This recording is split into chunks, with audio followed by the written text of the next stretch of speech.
Olá, sejam bem-vindos ao curso sobre Estrutura do Poder Judiciário e Noções Básicas de Competência.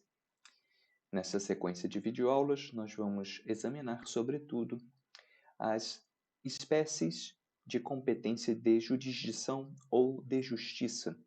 Em outras palavras, a competência dos órgãos judiciais previstos na Constituição da República Federativa do Brasil. Faremos, sobretudo, uso dos critérios de competência funcional, em razão da matéria e em razão da pessoa. Um outro tópico importante do nosso curso é o esclarecimento sobre as etapas para a definição de competência, ou seja, a escolha, a identificação do órgão judicial competente.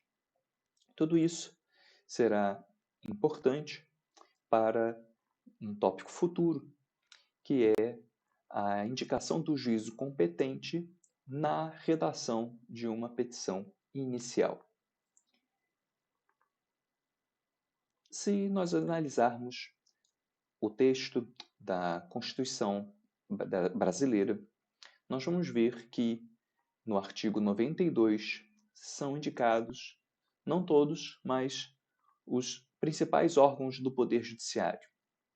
Logicamente, não são indicados todos, porque como adotamos uma estrutura federativa, seria impossível indicar cada um dos órgãos estaduais, mas é feita menção aos tribunais de justiça e os seus respectivos juízes. Então, diz o artigo 92, são órgãos do Poder Judiciário, o Supremo Tribunal Federal, que nós já sabemos, né, de uma maneira geral, podemos atribuir a ele, né, a sua função de guardião da Constituição, né, é um tribunal constitucional, não apenas, mas sobretudo, né, um tribunal constitucional.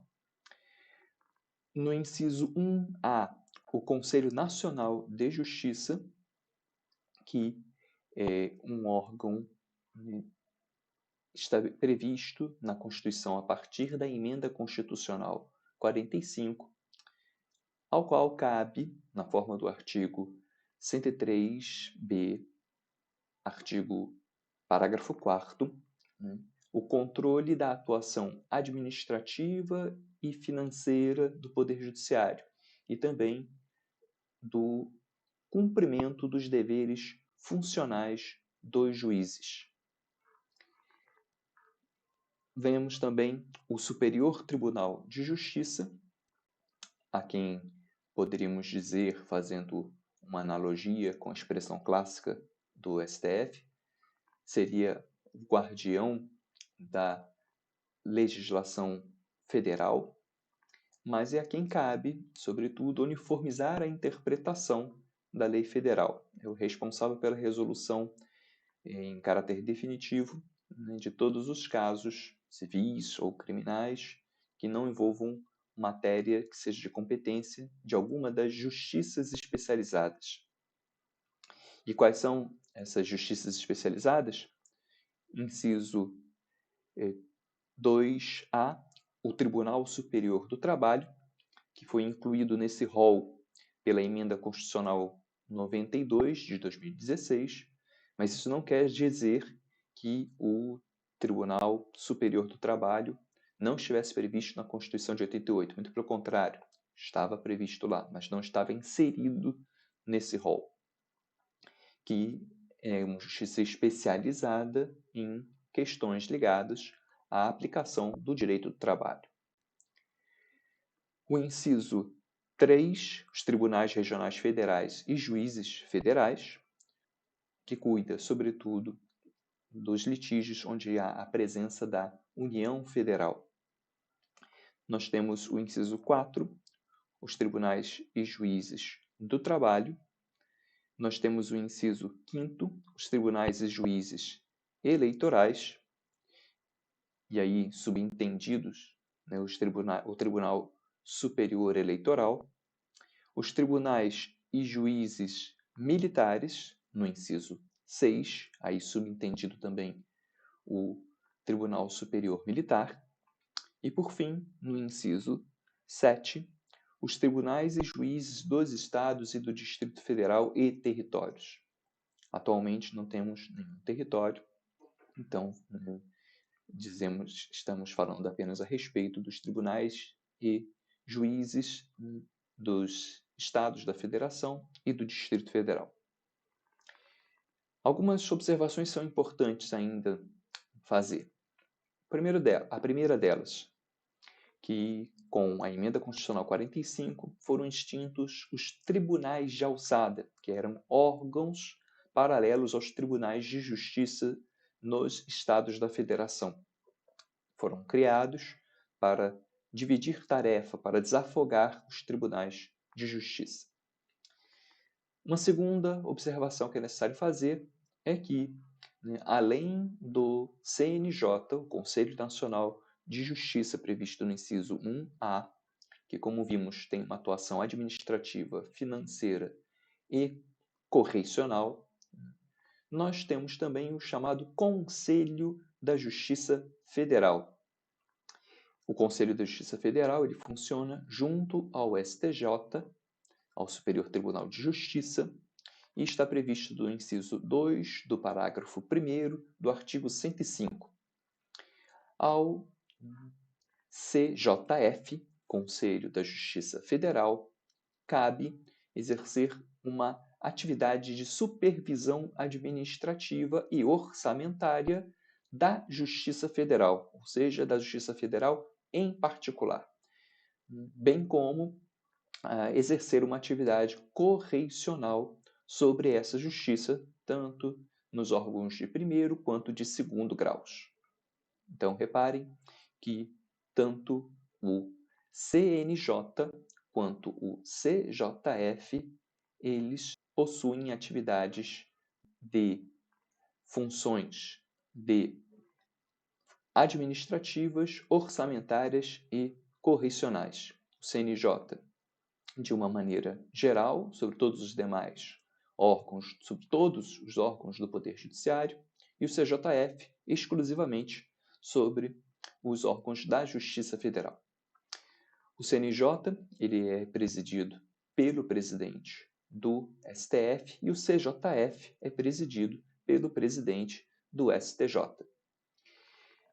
E vocês podem estar se perguntando, será que não haveria uma certa superposição, de poderes ou de funções correicionais? Sim, sem sombra de dúvida há, notadamente na Justiça Federal. Essa questão bateu a porta do STF e o Supremo, ao analisar a ação direta de inconstitucionalidade, ADI, número 4.610, afirmou que, de fato, desde a Emenda Constitucional 45 de 2004, a função, a competência, a atividade correicional do Poder Judiciário Federal, da Justiça Federal, passou a ser compartilhada entre as corregedorias dos tribunais federais, do CNJ e com o CJF, de modo que cada um deles vai exercer uma atividade correicional. A gente pode dizer que, portanto, nas justiças estaduais e nas justiças especializadas, esse compartilhamento de atividades correicionais está dividida entre as corregedorias dos respectivos tribunais e o CNJ. Por fim, ainda cabe fazer menção a um outro órgão previsto na Constituição, no inciso 1º do parágrafo 1º do artigo 105, que prevê a Escola Nacional de Formação e Aperfeiçoamento de Magistrados, a ENFAM, é a Escola Nacional de Formação e Aperfeiçoamento de Magistrados, tem como função regulamentar os cursos oficiais para o ingresso e para a promoção na carreira de magistrados. Pois bem, feitas essas colocações, passemos para o segundo tópico, a competência dos órgãos judiciais. A partir de agora, então, nós vamos examinar quais são as espécies de competência e as noções gerais de competência de cada tribunal. Ao final, né, examinaremos as chamadas etapas para, né, a escolha ou a definição de competência. Mas primeiro vamos abordar esses dois tópicos. A competência pode ser originária ou derivada. Essa divisão em competência originária e derivada decorre do princípio do duplo grau de jurisdição, pensado para a defesa, sobretudo, do direito subjetivo, ou seja, visando a justiça das decisões, de modo que aquele que obteve uma decisão judicial de primeiro grau tivesse direito a uma revisão desta decisão por um órgão hierarquicamente superior.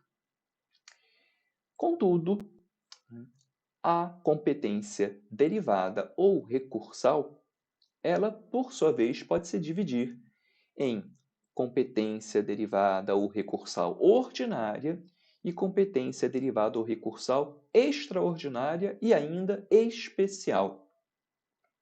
Ora, neste segundo caso, no caso da competência derivada extraordinária ou da competência derivada especial, nós estamos falando não mais do princípio do duplo grau de jurisdição, mas da proteção do direito objetivo.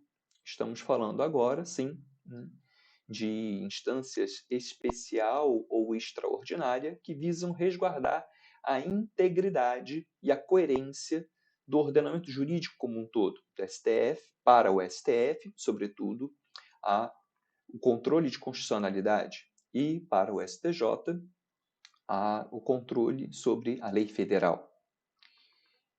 Então, essa competência derivada, tanto extraordinária quanto especial, não derivam do princípio do duplo grau de jurisdição. É importante ter em mente essas três modalidades de competência: competência originária, competência recursal ordinária e competência recursal extraordinária ou especial. É importante ter em mente essas três modalidades de competência para entender justamente a competência de cada órgão do poder judiciário. Começando então, portanto, agora pelo Supremo Tribunal Federal. O Supremo Tribunal Federal é um dos órgãos de superposição. São eles tanto o STF quanto o STJ, Superior Tribunal de Justiça. É também um órgão de convergência. Para ele converge, para o STF converge todas as demandas que envolvam matéria constitucional. Reparem que, né, o artigo 102 da Constituição diz: compete ao Superior Tribunal Federal, principalmente a guarda da Constituição, cabendo-lhe, inciso 1, processar e julgar originariamente. Ora, por que eu estou marcando, né, a expressão, né, originariamente? Para justamente chamar a atenção de vocês que aqui o STF estará agindo com competência originária, ou seja, ele estará funcionando como se fosse um órgão de primeiro grau, como se fosse uma primeira instância. A ele cabe conhecer dessas ações pela primeira vez. São, sobretudo, nos casos, né, isso acontece, sobretudo, nos casos do controle de constitucionalidade direto. Tanto é assim que essas são as primeiras hipóteses da linha A. A ação direta de inconstitucionalidade de lei ou ato normativo federal ou estadual, e a ação declaratória de constitucionalidade de lei ou de ato normativo federal. Depois disso, né, começa a vir uma série de outras demandas que, por razões de opção legislativa, no caso, né, dos constituintes, né, por opção do constituinte originário, Se considerou o STF como um órgão que deveria funcionar para conhecer dessas demandas como se fossem órgãos de primeiro grau, exercendo ali, então, a função a competência originária.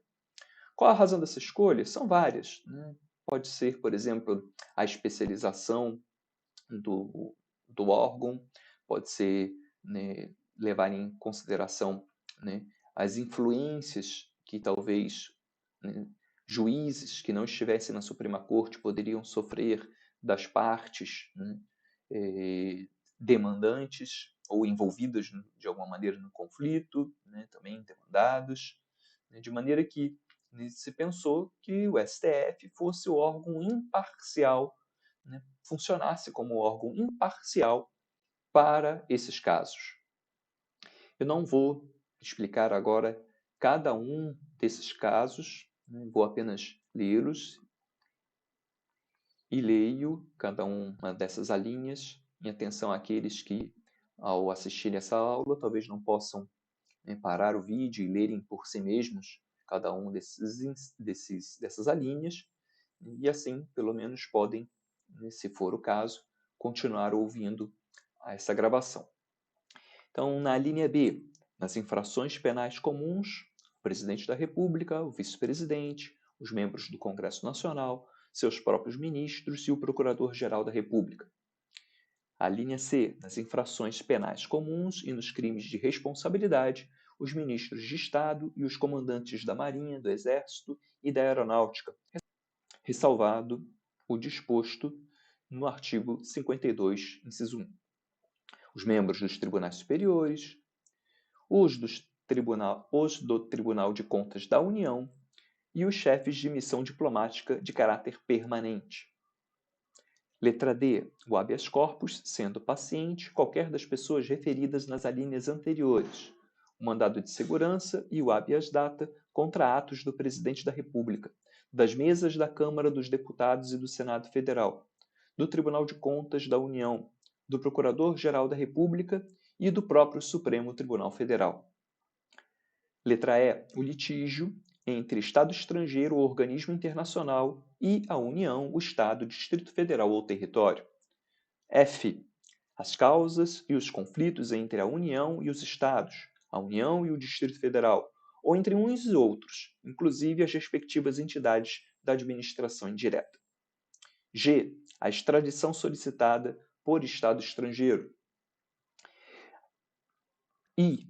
O habeas corpus quando o coator for tribunal superior ou quando o coator ou o paciente for autoridade ou funcionário cujos atos estejam sujeitos diretamente à jurisdição do Supremo Tribunal Federal ou se trate de crime sujeito à mesma jurisdição em uma única instância.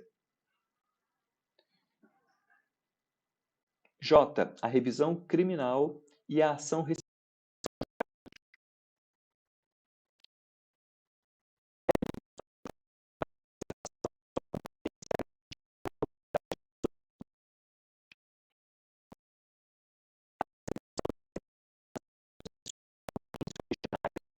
delegação de atribuições para a prática de atos processuais. N. A ação em que todos os membros da magistratura sejam direta ou indiretamente interessados e aquela em que mais da metade dos membros do tribunal de origem estejam impedidos ou sejam direta ou indiretamente interessados. O. Os conflitos de competência entre o Superior Tribunal de Justiça e quaisquer tribunais, entre tribunais superiores ou entre estes e qualquer outro tribunal. P. O pedido de medida cautelar nas ações diretas de inconstitucionalidade. Q.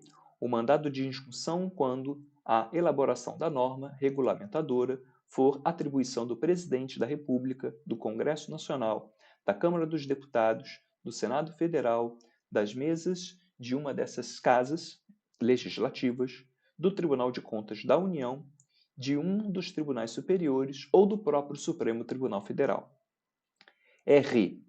As ações contra o Conselho Nacional de Justiça e contra o Conselho Nacional do Ministério Público. Parágrafo 1º. A arguição de descumprimento de preceito fundamental decorrente desta Constituição será apreciada pelo Supremo Tribunal Federal na forma da lei. Muito bem, então até aqui nós vimos as hipóteses em que o STF funcionará como órgão de primeiro grau, como órgão de primeira instância, ou seja, no exercício de sua competência originária. No inciso 2 do artigo 102, o STF funciona como se fosse um tribunal de justiça, um órgão de segundo grau. Exerce, portanto, uma competência recursal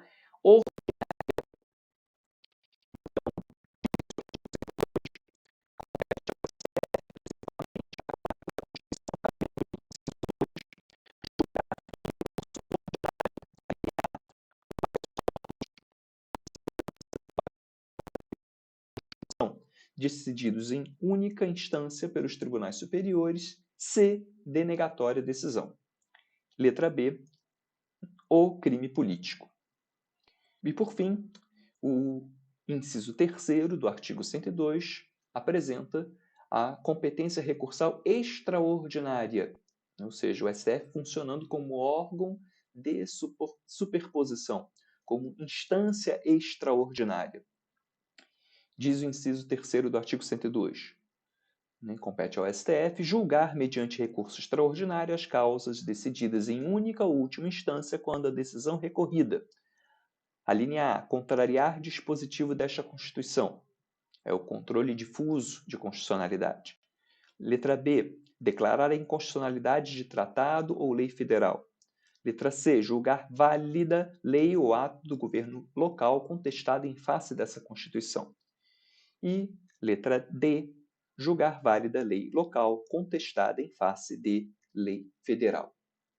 Antes de encerrarmos esta aula sobre a competência do STF, eu gostaria de chamar a atenção para o seguinte. Quem acompanhou a leitura dos incisos, das alíneas que dizem respeito ao inciso 1, que fala da competência originária do STF, pode ter percebido a ausência de uma alínea H. Isso acontece porque ali estava prevista a competência para a homologação de sentença estrangeira, que foi transferida para o STJ por força da emenda constitucional número 45 de 2004. Então, a inexistência dessa letra H, pula do F, G para o I, depois J, etc., acontece por força da revogação desse texto, correspondente ao da letra H, e a transferência dessa competência para o STJ. Encerramos aqui esse primeiro vídeo. No próximo vídeo, nós examinaremos a competência do Superior Tribunal de Justiça.